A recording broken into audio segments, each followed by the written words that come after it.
주차장에서 키스를 나누던 평범한 커플.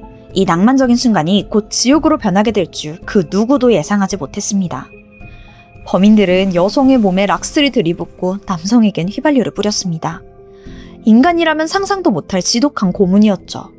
공범이었던 18살 소녀는 그날에 대해 일기장에 이렇게 적었습니다. 어젯밤 일은 너무 재밌는 모험이었어. 지금부터 미국 녹스빌에서 벌어진 잔혹한 3일간의 기록을 추적합니다. 안녕하세요. 토요 미스테리 막내 진행자 디바 메이입니다. 2007년 1월 9일 미국 테네시주 녹스빌. 한적한 주택가에 방탄복을 입은 경찰들이 들이닥칩니다. 문을 부수고 들어간 집 안은 이상할 정도로 고요했어요. 숨소리조차 죽인 채 방 하나하나를 수색하기 시작합니다. 그러다가 한 대원이 주방으로 들어서는데 그 순간 다급한 비명이 터져나와요. 여기 시신 발견했습니다. 주방 쓰레기통이에요. 어두운 부엌 한편에 놓인 대형 쓰레기통 안에 차마 믿기 힘든 광경이 펼쳐지는데요. 젊은 여성이 커튼과 밧줄로 몸이 꽁꽁 묶인 채 좁은 통 안에 짐짝처럼 구겨져 있었습니다. 부검 결과 그녀는 이미 이틀 전 사망한 걸로 추정되죠. 더 끔찍한 사실은 그녀가 살아있는 상태에서 머리에 비닐봉지가 씌워져 서서히 질식해 목숨을 잃었다는 겁니다. 거기에 더해서 현장에는 코를 찌르는 지독한 락스 냄새가 진동하고 있었는데요. 사망한 피해자는 락스로 인해 심각한 화상을 입은 상태였습니다. 성폭행의 흔적이 남아있는 걸로 봐서 범인들은 본인들의 흔적을 지우기 위해 표백제를 들이부은 걸로 추정됐어요. 구강뿐만 아니라 질과 항문에서까지 락스 성분이 발견돼요. 가장 비극적인 사실은 피해자가 숨이 붙어있는 상태에서 이 모든 일을 고스란히 겪었다는 겁니다. 상상하기도 힘든 고통 속에서 사망한 여성은 불과 며칠 전까지만 해도 가족들의 사랑을 듬뿍 받던 대학생, 당시 21살이던 샤넌 크리스천이었습니다. 대체 그녀에게 무슨 일이 발생했던 걸까요? 샤넌은 테네시 대학교에서 사회학을 전공하던 학생이었어요. 외모면 외모, 성격이면 성격까지 학교에선 모르는 사람이 없는 진짜 그야말로 퀸카였죠. 그리고 그녀의 곁에는 운동선수 출신인 든든한 남자친구 23살의 크리스 뉴섬이 있었습니다. 두 사람은 모두가 부러워하는 완벽한 커플이었어요. 그러던 1월 6일 토요일 밤이었습니다. 두 사람은 친구 생일 파티에 가기로 되어 있었는데 그 전에 영화 한 편 보면서 오붓하게 데이트를 즐길 계획이었죠. 그런데 하필 이날 크리스가 지각을 해요. 이게 5분 10분도 아니고 무려 1시간이나 늦게 나타난 거예요. 당연히 예매해둔 영화 시간은 훌쩍 지나가 버렸죠. 샤넌은 속이 부글부글 끓었지만 미안해서 어쩔 줄 모르는 남자친구의 사과에 결국 마음이 풀리고 맙니다. 두 사람은 그렇게 화해를 했고 데이트는 이미 글렀잖아요. 그냥 바로 파티장으로 향하자면서 샤넌의 SUV에 올라탔어요. 이때 커플은 몰랐습니다. 그 순간 어둠 속에서 그들을 뚫어져라 쳐다보는 누군가가 있었다는 사실을요. 생일 파티에 모인 친구들은 걱정이 이만저만이 아니었습니다. 크리스와 샤논이 약속 시간이 한참 지났는데도 파티 현장에 나타나지 않았거든요. 평소라면은 절대 이럴 애들이 아니에요. 이상하다 싶었던 친구들은 두 사람에게 수십 통의 전화를 걸고 혹시 오는 길에 사고라도 났나 싶어서 근처 병원 응급실마다 다 전화를 돌렸어요. 친구들이 애타게 그들을 찾는 그 시각, 샤논의 엄마는 딸에게서 약간 묘한 전화를 한 통 받는데요. 시각은 11시 43분, 자정을 막 앞둔 시간이었죠. 엄마, 저 2시에서 3시 사이에 집 들어갈 것 같아요. 전화를 끊고 나서 엄마는 고개를 갸우뚱했어요. 일단 샤넌은 다 큰 성인이고 평소 귀가 시간을 일일이 막 다 보고하는 그런 성격도 아니었거든요. 무엇보다 가장 이상했던 건 딸의 목소리였어요. 평소 막 생기 넘치는 톤이 아니라 뭔가 겁을 잔뜩 먹은 듯 떨리고 있던 거예요. 하지만 엄마는 애써 불안감을 누릅니다. 그 친구들이랑 노느라 피곤해서 그런가? 이따 집 오면 물어봐야겠다. 대수롭지 않게 생각하고 잠에 들었죠. 이게 딸의 마지막 목소리가 될 줄은 꿈에도 몰랐습니다. 돌아오기로 약속한 새벽 3시를 넘어서 다음날 아침까지 샤넌은 돌아오지 않습니다. 파티장에도 나타나지 않았다는 친구들의 연락이 빗발치자 그제야 엄마의 머릿속엔 어젯밤 그 기괴했던 통화가 스쳐 지나가요. 등골이 오싹해진 가족들은 서둘러 실종 신고를 했지만 이미 시간이 너무 흘러버린 뒤였습니다. 며칠 뒤 샤넌은 앞서 말씀드린 대로 차마 입에 담기도 힘든 모습으로 발견돼요. 그런데 여기서 의문이 생기죠. 지금 2사람이 실종된 상황이잖아요. 그럼 크리스는 대체 어디 간 거죠? 샤넌이 발견된 현장에서는 그의 면허증과 모자만 덩그러니 놓여 있었을 뿐 정작 크리스의 모습은 보이지 않았어요. 경찰은 제발 그가 살아있기를 간절히 바라면서 신원불명자 기록을 뒤져봅니다. 하지만 결과는 잔혹했어요. 샤넌이 발견되기 이틀 전 근처 철로에서 정체모를 신고가 접수되어 있었죠. 그 철길 근처에 까맣게 그을린 덩어리가 있어요. 이게 좀 이상한데 확인 좀 해주세요. 경찰이 달려가서 보는데 거기서 발견된 건 정말 형체를 알아볼 수 없을 정도로 새까맣게 불에 탄 남성의 시신이었습니다. 그리고 그가 바로 크리스였죠. 확인 결과 그는 머리와 등에 총을 맞고 사망한 것으로 보였어요. 마치 처형하듯이요. 게다가 증거인멸을 위해서 불태워진 상태였죠. 더욱 믿기 힘든 사실이 있는데요. 크리스에게서도 성폭행의 흔적이 발견됩니다. 대체 이 커플한테 무슨 일이 있었던 걸까요? 경찰은 이 끔찍한 사건의 용의자를 어느 정도 짐작하고 있었습니다. 그럴 수밖에 없었던 게 사건 당일 아주 결정적인 목격자가 나타났거든요. 커플이 납치된 걸로 추정되는 바로 그날 새벽 1시 35분. 퇴근 중이던 야간 경비원 제비어는 교차로를 지나가다가 기묘한 광경을 목격합니다. 칠흑 같은 어둠이 깔린 도로 저 멀리서 SUV 한 대가 다가오는데 이상하게도 이 차 안 실내등이 환하게 켜져 있던 거예요. 사실 이런 깊은 새벽에 실내등을 켜고 달리는 차가 거의 없잖아요. 제비어가 의아한 마음에 그 차를 유심히 살피는데 상대 차량이 서서히 속도를 줄이더니 제비어 차 옆에 딱 멈춰섭니다. 그리고 운전석의 남자가 아예 고개를 돌려서 약 20초 동안 제비어를 뚫어져라 노려봤죠. 이 눈빛은 살벌함 그 자체였어요. 약간 야, 너 우리 봤지? 입방끝만 해봐. 너 진짜 뒤져. 라고 온몸으로 경고하는 것 같았어요. 근데 이 차 실내등이 환하게 켜져 있었다고 했잖아요. 그 덕에 탑승자들을 너무나 선명하게 목격했습니다. 운전석에 있던 사람은 샤넌도 크리스도 아니었어요. 낯선 흑인 남성 4명이 그 차 안에 타 있었죠. 이 기괴한 대치가 끝나고 그 차는 어둠 속으로 사라집니다. 그리고 얼마 뒤 정적을 깨는 총성이 울려 퍼졌죠. 경찰은 직감했어요. 그 총성이 바로 크리스의 마지막 비명이었다는 걸요. 목격자의 증언은 꽤 구체적이었습니다. 경찰은 즉시 샤넌의 차를 추적했고 목격 장소에서 불과 수백 미터 떨어진 골목에서 버려진 그녀의 차를 찾아냈죠. 그리고 그 안에서 결정적인 증거를 발견합니다. 샤넌과 크리스가 아닌 제3의 지문이 나온 거예요. 이 지문을 데이터베이스에 대조하자 한 남자의 이름이 튀어나옵니다.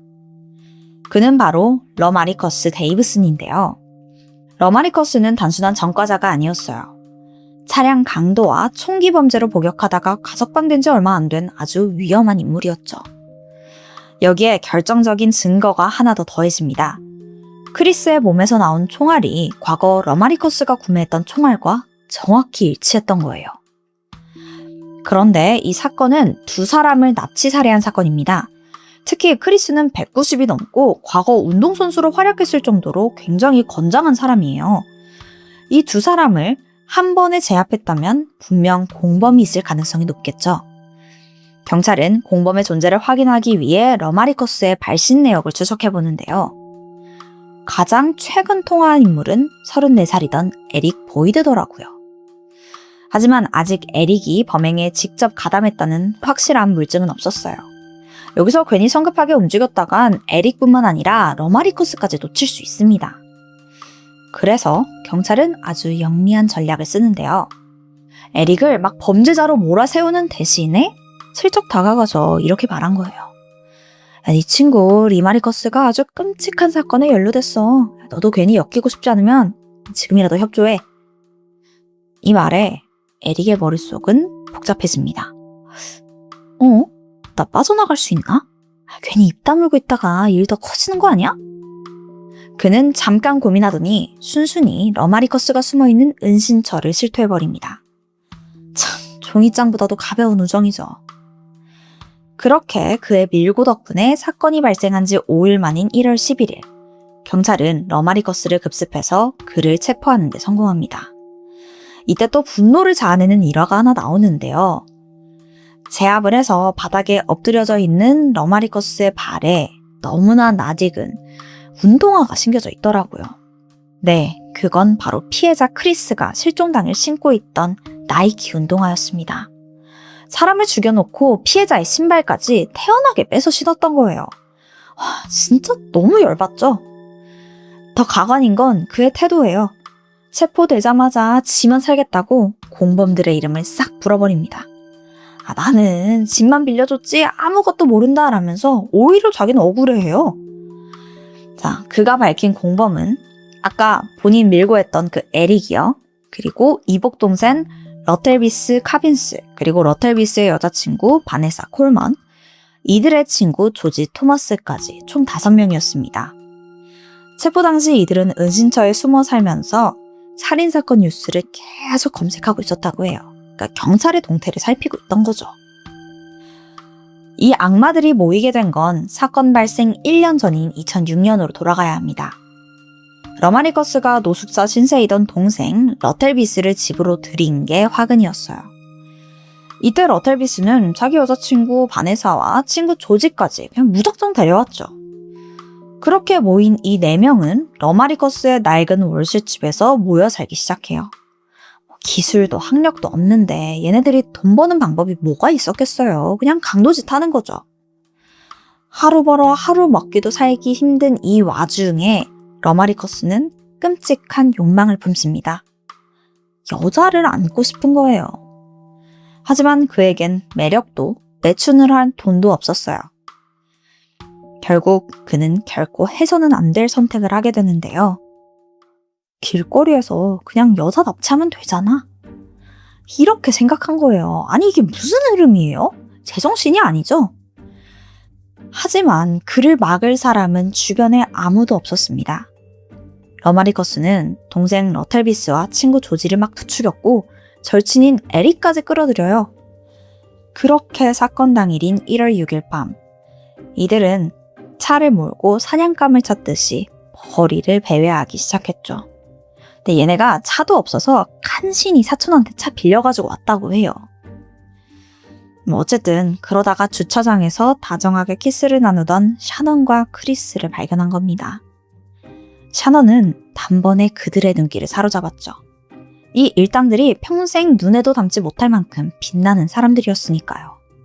러마리커스는 애들을 데리고 순식간에 커플을 제압합니다. 그리고 샤논의 차 뒷좌석에 그들을 밀어넣었죠. 반항하지 못하게 눈을 가리고 양손을 묶은 뒤 그들을 본인의 아지트로 끌고 갑니다. 도착하자마자 이 일당은 샤넌의 머리에 총을 겨누면서 너 협조하면 풀어주겠다고 거짓말을 해요. 그리고 부모님께 안심 전화를 걸게 했죠. 근데 이것도 진짜 풀어주려는 게 아니라 실종 신고를 늦춰서 자신들이 도망갈 시간을 벌기 위한 철저한 계산이었어요. 그렇게 그녀가 전화를 마치자 이들은 크리스만 다시 차에 태워서 밖으로 나갑니다. 집에서는 바네사가 남아서 샤논을 감시했죠. 지금부터 말씀드릴 내용은 굉장히 수위가 높고 고통스러운 이야기를 담고 있어요.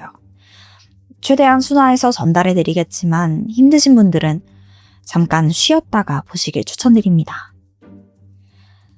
크리스는 차 안에서 차마 입에 담지 못할 성폭행과 고문을 당했습니다.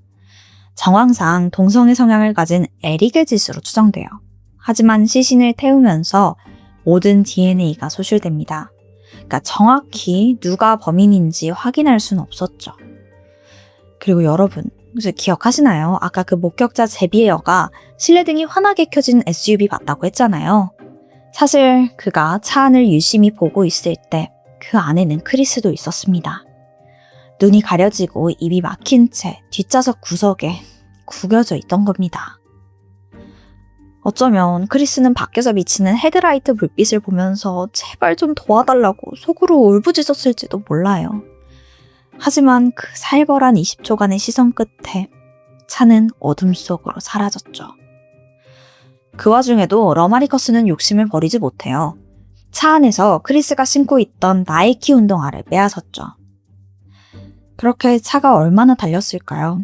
일당은 차를 철길 근처에 세우고 크리스를 밖으로 끌어냈습니다. 영화에 살이 애는 날씨에 크리스는 신발조차 빼앗긴 채 맨발로 차가운 자갈길을 끌려가야 했어요. 철로에 다다르자 러마리커스는 22구경 권총을 꺼내 공범 조지에게 건넵니다. 사실 이번 납치를 주도한 건 러마리커스, 러텔비스, 에릭이었고 조지는 상대적으로 깊이 관여하진 않았어요. 러마리커스는 머리를 굴린 거예요. 만약 저거 마음 바꿔서 경찰이 싹 다 물어버리면 어떡하지? 그는 조지까지 완벽한 공범으로 만들기 위해서 직접 총을 쏴서 너가 죽여라 명령한 거예요. 이들에게 사람의 목숨은 그저 자신의 안위를 위한 소모품에 불과했던 겁니다. 총을 건네받은 조지는 주저없이 방아쇠를 당겼어요. 그렇게 총탄이 크리스의 등에 박혔죠. 치명상을 입었지만 크리스는 여전히 숨을 쉬고 있었습니다. 그러자 러마리커스가 막 혀를 차면서 다가와요. 아이씨, 너 이런 것도 제대로 처리 못해? 그는 권총을 가로채서 크리스의 머리에 다시 겨눕니다. 그 총소리를 마지막으로 크리스는 그 자리에서 숨을 거두고 말았죠. 일당은 여기서 멈추지 않았어요. 증거를 없애기 위해 시신에 휘발유를 뿌려 불을 질렀습니다. 삽시간에 치솟은 불길은 그렇게 크리스의 마지막 흔적마저 집어삼켜버려요. 크리스가 차가운 철길 위에서 고통받던 그 사이 집에 남겨진 샤너는 공포와 싸우고 있었습니다.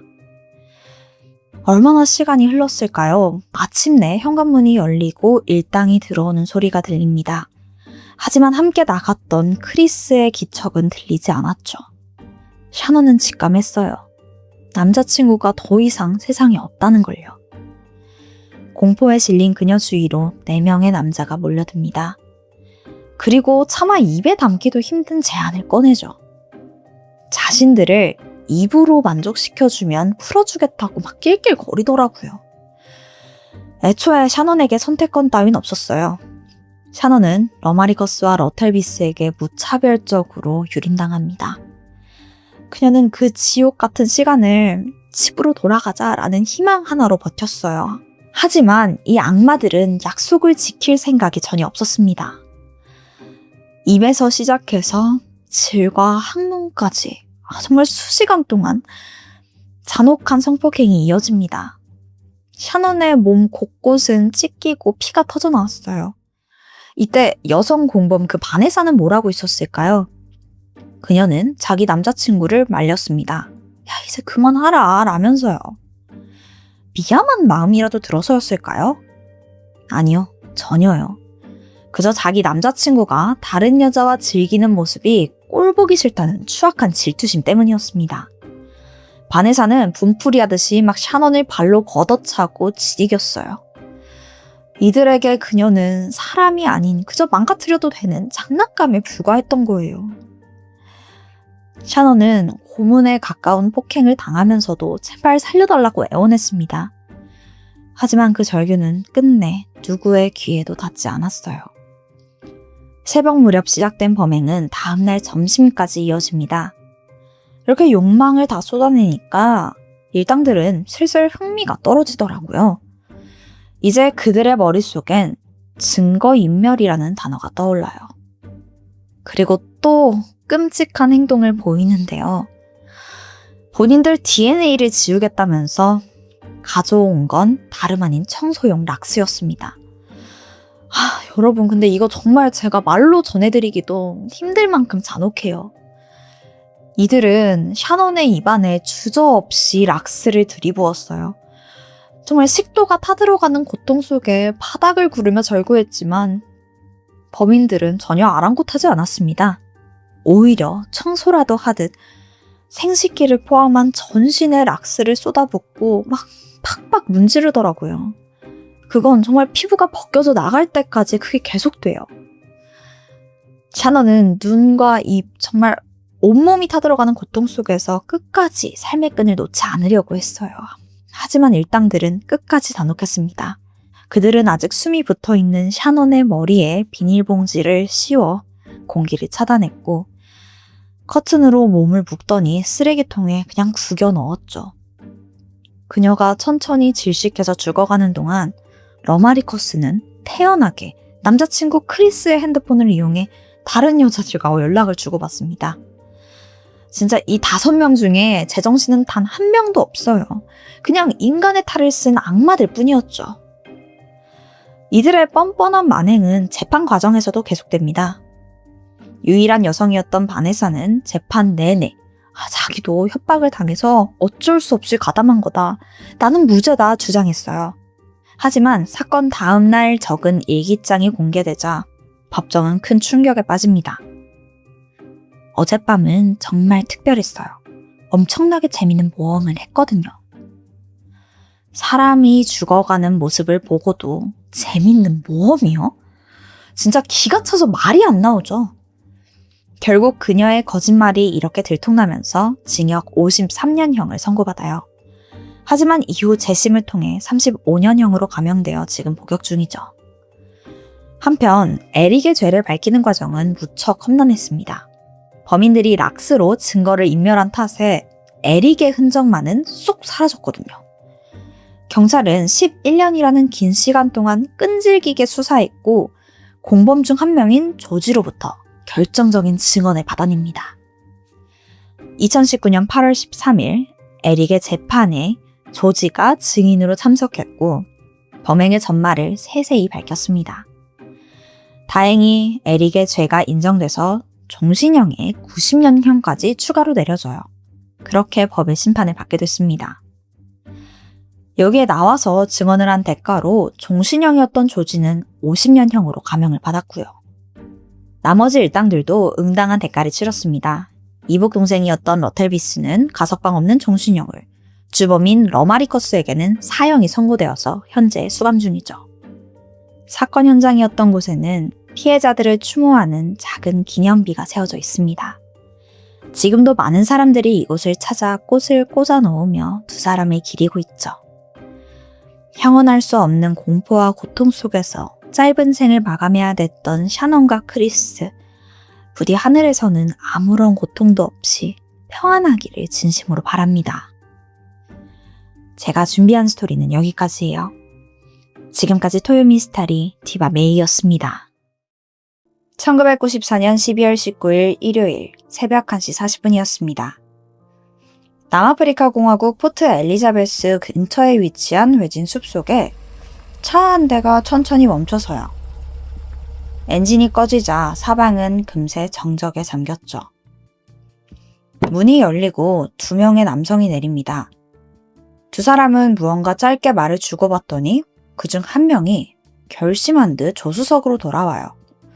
문을 벌컥 여는데 그 안에는 겁에 질린 한 여성이 앉아 있었습니다.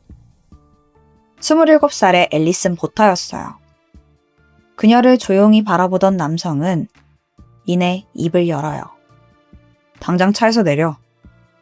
이 한마디로 평범했던 밤은 완전히 끝나게 됩니다. 대체 지금 무슨 일이 벌어지고 있는 걸까요? 이 상황을 이해하려면 하루 전날인 12월 18일 토요일로 거슬러 올라가야 합니다.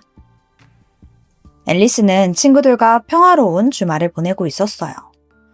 근처 해변도 가고 맛있는 음식도 먹고 평범하고 행복한 하루였죠. 헤어지기 아쉬웠던 친구들은 다 같이 앨리스네 집으로 가서 저녁으로 피자도 시켜 먹었고요. 한참 웃고 떠들다 보니까 어느새 시간은 자정이 넘어버렸습니다. 이제 슬슬 헤어질 시간이 된 거예요. 친구들은 하나둘 타고 온 차로 집으로 돌아가기 시작해요. 내 친구 중에 한 명이 차가 없던 거예요. 당시 남아공은 정치적 문제 때문에 치안이 특히 좋지 않았던 시기였거든요. 앨리스는 친구를 혼자 보내기 걱정됐고 집까지 태워다 주기로 합니다. 그렇게 친구를 내려다 주고 돌아오니까 시간은 새벽 1시에 가까워지고 있었어요. 그녀는 늘 차를 세우던 주차 자리에 가는데 아니 곳에 누가 거기다 차를 세워놨더라고요. 아 여기 내 자리인데. 좀 아쉬웠지만 다른 자리를 둘러보던 중에 멀지 않은 곳 빈자리 하나를 발견합니다. 아파트 입구에서 얼마 차이 나지 않는 거리였죠. 거기에 차를 세우고 조수석에 있던 짐을 챙겨서 내리려는데 운전석 쪽 문이 확 열립니다. 그 순간 한 남성이 칼을 들이대요. 죽기 싫으면 조수석으로 옮겨라. 앨리스는 협박합니다. 그리곤 좀 이상하게 자기를 클린턴이라고 소개하면서 1시간 정도 차를 좀 빌리겠다는 거예요. 시키는 대로 하면 집으로 보내주겠다라고 하더라고요. 그렇게 기묘한 동행이 시작됩니다. 이 클린턴이라는 남자는 자신의 친구를 태워가야 한다면서 한참을 운전해서 마을을 벗어났어요. 그동안 두 사람은 꽤 많은 대화를 나눴다고 해요. 묘하게 상냥하고 친절한 듯한 그 남성의 태도에 앨리스는 왠지 모르게 진짜로 안전히 집에 돌아갈 수 있지 않을까 생각했다고 해요. 차는 곧 인적이 드문 거리에 도착했고 잠시 후 검은 옷을 입은 몸집이 작은 한 남성이 차에 올라탑니다. 지금까지 안심했던 앨리스는 그 남자를 보자마자 뭔가 싸한 기분을 느꼈어요. 하지만 이 상황에서 뭔가 할 수 있는 건 없었죠. 클린턴은 그 남자를 테운스라고 불렀습니다. 테운스, 클린턴, 앨리슨까지 이 세 사람이 탄 차는 점점 더 인적이 드문 교회로 향했어요. 그렇게 차가 멈춘 곳은 나무가 우거진 외진 숲이었습니다. 그리고는 앞서 오프닝에서 말씀드렸던 그 상황이 펼쳐진 거예요. 앨리스는 갑자기 차에서 내리라는 클린턴의 말에서 정말 쎄한 기분을 느꼈어요. 정말 여기서 내리면 안 될 것 같았죠. 그래서 그냥 이 차 너네 다 줄 테니까 나만 두고 가라, 살려달라 부탁했어요. 근데 그 순간 클린턴의 표정이 확 변합니다. 지금 당장 내리라고 강하게 말해요. 순간 겁이 난 앨리스는 일단 시키는 대로 차에서 내릴 수밖에 없었습니다. 그렇게 주변을 살펴볼 새도 없이 클린턴이 그녀에게 달려들어요. 그리곤 끔찍한 범행이 시작됩니다. 앨리슨을 성폭행하기 시작한 거예요. 이 와중에 공범 태운수는 옆에서 막 혼자 중얼중얼 혼잣말을 하더라고요. 아, 안 돼. 나 이러면 안 돼. 아, 프란스, 나 어떻게 해야 될지 모르겠어. 앨리스는 이 정신없는 상황에서도 정확히 들었어요. 클린턴을 프란스라고 부르는 걸요. 자, 어쨌든 이 끔찍한 시간이 흐르고 클린턴, 그러니까 프란스죠. 하지만 헷갈리니까 일단은 클린턴이라고 계속 부를게요. 클린턴과 테온스가 대화를 막 나누는데 이 내용이 좀 이상합니다. 사탄은 우리가 저 여자를 어떻게 하길 바랄까? 막 뭐 이런 소리를 하고 있는 거예요. 뜬금없이 사탄이 어디서 나온 거죠? 이때 테온스의 대답이 더 가관입니다. 우리가 저 여자를 그냥 죽여버리길 바랄 거야. 이 얘기를 들은 앨리슨이 뭐 저항을 할 틈도 없이 클린턴이 그녀의 귀에 대고 미안해 라고 속삭입니다. 그리고는 갑자기 목을 졸라요. 두 사람은 기절한 앨리슨을 40분간 성폭행했습니다. 깨어나려고 할 때마다 그녀의 목을 다시 졸랐죠. 이들의 범행은 앨리슨이 미동조차 하지 못할 때까지 이어졌어요. 시간이 얼마나 흘렀을까요? 앨리슨이 정신을 차렸을 때 본 것은 자신의 몸 앞에서 왔다 갔다 하는 그 두 사람의 팔이었습니다. 그리고 살 찢기는 소리가 선명히 들렸죠. 이내 자신의 목이 잘리고 있다는 걸 깨달았어요. 이게 얼마나 상처가 깊은 건지 통증조차 느껴지지 않더라고요. 한참 앨리슨의 목을 자르던 그 두 사람은 잠시 멈춰서 이야기를 나눕니다. 그녀를 어떻게 처리해야 할지 이거에 대해서 대화를 나눈 것 같았어요. 앨리슨은 본능적으로 지금 죽은 척을 해야겠구나 생각합니다. 숨을 참아보려고 했는데 이 목이 너덜너덜해서 호흡이 힘들었습니다. 간신히 몸을 뒤집어서 엎드렸고 자신의 목에 손을 대서 상처를 어떻게든 막아보려고 했어요. 근데 자상이 얼마나 깊은지 그녀의 손이 그 상처 사이로 쑥 들어갈 정도였습니다. 그래도 이렇게라도 출혈을 막으니까 호흡이 한결 편안해졌어요. 앨리스는 곧 호흡을 조절했고 숨소리를 내지 않고 잠잠하게 있을 수 있었죠. 태연스는 숨이 멈춘 듯한 앨리슨을 보다가 물었습니다. 쟤 죽었을까? 클린턴이 답했죠. 저 상황에서 살아남는 사람은 없어.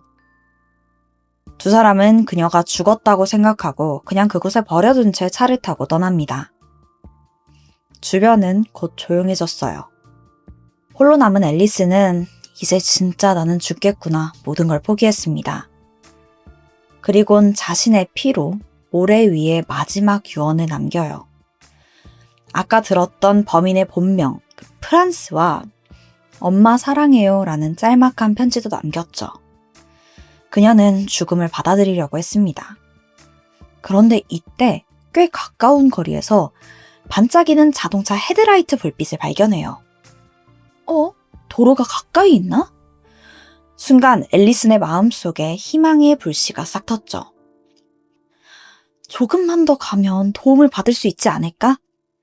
그리곤 젖먹던 힘을 다해서 무릎으로 땅을 딛고 일어섰어요. 그런데 갑자기 머리가 뒤로 젖혀질 듯 기우는 것 같더라고요. 목이 뭔가 떨어질 것 같다라는 느낌에 머리를 단단히 붙잡았죠. 후에 알게 된 사실인데 이때 앨리슨의 갑상선이 밖으로 튀어나왔을 정도로 굉장히 이 상태가 심각한 상태였다고 해요. 게다가 또 다른 문제도 있었습니다. 몸을 일으키는데 배에서 뭔가 막 쏟아지는 것 같더라고요. 아래를 내려다보니까 복부가 벌어져서 내장이 흘러나오고 있었습니다. 앨리스는 경악했지만 이대로 죽을 순 없었어요. 근처에 괴한들이 버리고 갔던 그 옷을 발견했고 그걸로 복부를 단단히 묶어요. 한 손으로는 머리가 떨어지지 않게 받친 채 기어가다시피 도로로 향합니다. 간신히 중앙선 쪽에 도착하자마자 온몸에 힘이 빠져서 도로 위에 그대로 쓰러졌죠. 약 10분 정도 지난 새벽 2시 45분, 한 대의 차량이 그녀 앞에 멈춰섰습니다. 그리곤 젊은 남성 한 명이 내려요. 그는 티안으로 수의학과에 재학 중인 학생이었습니다. 티안은 수의학적 지식을 떠올리며 밖으로 나와 있는 앨리슨의 갑상선을 다시 내부로 집어 넣어주는 등 할 수 있는 모든 응급처치를 해줬어요. 그리고 구급차가 올 때까지 그녀의 손을 잡으며 안심시켜줬습니다. 앨리슨은 빠르게 병원으로 옮겨졌고 즉시 응급수술이 진행됐죠. 베테랑 의료진조차 생존을 확신하지 못했다고 해요. 하지만 기적적으로 이 50여 군데의 자상 중에 그 어느 것도 동맥이나 급소를 건들지 않았습니다. 상처에도 감염도 없었고요. 진짜 이거는 기적이라고밖에 말하지 못할 것 같아요. 몇 시간에 걸친 대수술이 끝나고 앨리스는 중환자실로 옮겨졌고 곧 의식도 돌아옵니다. 그녀는 큰 수술을 거치면서도 이 사건의 모든 사항을 전부 기억했어요. 그만큼 범인을 잡고 싶다는 마음이 절박했다는 거겠죠. 경찰은 범인들이 가명을 써가면서까지 사건을 저지른 점과 또 잔혹성을 봤을 때 이건 전과자의 소행이라고 추측했습니다.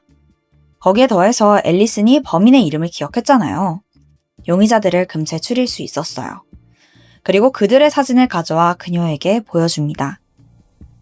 앨리스는 정확히 2명의 사람을 골랐습니다. 그들의 신원과 알리바이를 확인한 결과 클린턴과 테운스라는 게 밝혀졌고 그들은 바로 체포됐죠. 클린턴의 본명은 프란스 뒤토이트로 어려서부터 분노와 폭력으로 감정을 표출했다고 해요. 학교에서 여학생들을 추행한다거나 방화까지 저지르면서 다른 사람의 고통을 즐기는 듯한 모습을 보였죠. 근데 문제는 그가 저지른 범죄 대부분이 제대로 처벌되지 않았다는 겁니다. 경찰이던 아버지가 항상 상황을 덮어주곤 했거든요. 누구도 그를 멈출 수 없었고 프란스는 점점 더 강한 자극을 찾는 사람으로 변해갔습니다. 그 무렵에 남아공 사회에서는 사탄주의 범죄에 대한 공포, 그러니까 사탄 공황이 퍼지고 있었어요. 프란스는 도파민에 중독된 것처럼 끊임없이 자극을 추구했고 그런 사탄의 공포가 퍼지는 그 분위기를 기회처럼 느꼈던 것 같아요. 어느 순간부터 사탄 숭배 집단과 어울리기 시작한 겁니다. 심지어 그 안에서 어둠의 마녀라고 불리던 여성을 만나서 결혼까지 해요. 그 뒤로는 스스로를 사탄의 제자다라고 부르면서 자신의 폭력성과 잔혹성에 더욱더 정당성을 부여하게 되죠. 그리고 여기서 또 다른 범인 테운스 크루거를 만나게 됩니다. 그는 19살로 프란스보다 더 예측이 불가능한 사람이었어요. 아주 가난한 집에서 범죄자 아버지에게 학대를 당하면서 자랐죠. 커서는 그토록 증오하던 아버지처럼 교도소를 들락날락 거렸고요. 사탄 숭배 집단에서 만난 이 2사람은 이때부터 함께 범죄를 저지르기 시작합니다. 사실 앨리슨을 납치하기 전에 한 여성을 추행한 뒤에 집에 돌려보냈거든요. 근데 이 피해자의 신고로 체포가 될 뻔했어요. 이 일을 겪고 난 뒤에 이들의 생각은 완전히 바뀌게 됩니다. 잡히지 않기 위해서 아예 피해자를 살해하자라고 생각했던 거죠. 앨리스는 이들의 이 끔찍한 계획에 희생될 뻔한 겁니다. 체포 이후에 이 2사람은 앨리슨이 살아있다는 소식을 듣게 되는데요.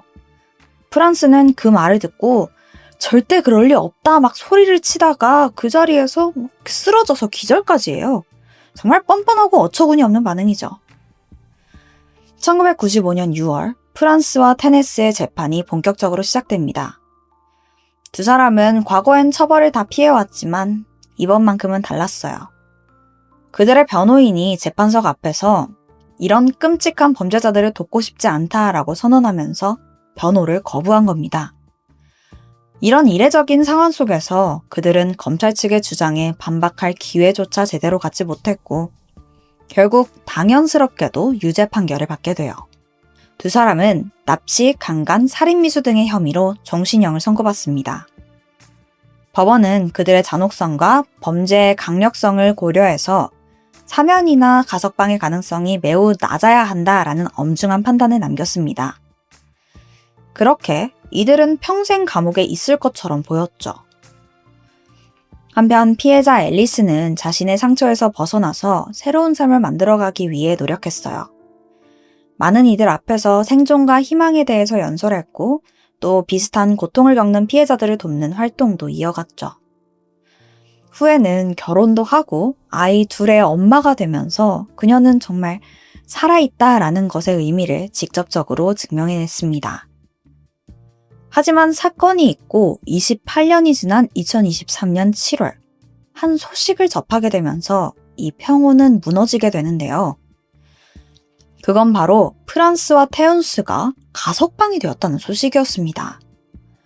피해자 앨리슨에겐 어떤 통보조차 없었죠. 그녀의 삶이 다시 위협에 노출된 거예요. 앨리슨은 정말 심각한 충격을 받았지만 이번에도 그냥 주저앉지 않았습니다. 그들의 가석방이 잘못됐음을 알리기 위해 다시 싸우기 시작했죠. 사실 이 가석방이라는 게 범죄자가 일정 기간을 복역한 뒤에 사회에 해를 끼치지 않겠다는 게 증명됐다는 그 전제하에 진행되는 거잖아요. 즉, 이 반성과 재활이 핵심 전제가 돼야 합니다. 하지만 프란스와 테운스 이 2사람 모두 반성은 없었어요. 특히 프란스는 피해자가 내가 저지른 사건을 관련해서 책과 영화를 냈고 이걸로 돈 많이 벌지 않았냐? 그러면 그 돈에 대해서 내 지분도 좀 있지 않나? 나한테 돈 좀 줘야 되는 거 아닌가? 뭐 이런 파렴치한 말까지 했더라고요. 반성은커녕 피해자 앞에서 뭐 이런 제안이나 하는 그 태도가 도무지 이해가 안 되죠. 이런 상황에서 가석방이 되는 건 이 제도의 의미가 퇴색되는 거 아닐까요? 그래도 정말 다행히 앨리슨의 끊임없는 노력으로 결국 두 사람의 가석방은 허가된 지 약 2년 만인 2025년 2월 취소될 수 있었습니다. 정의가 다시 실현된 거예요. 앨리슨은 말합니다. 나는 피해자가 아닙니다. 나는 생존자입니다. 라고요. 자신의 목숨을 끊어놓으려고 했던 이들이 결국 그녀를 더 강하게 만들었고 이 사건은 이제 수많은 사람들에게 희망과 용기의 상징이 되었습니다. 이번 이야기는 공포보다도 이 앨리슨이라는 사람이 얼마나 강한 존재였는지 그걸 보여주는 사례라고 생각돼요. 제가 준비한 스토리는 여기까지입니다. 그럼 저는 다음 영상으로 돌아올게요. 지금까지 토요 미스테리 디바 메이였습니다.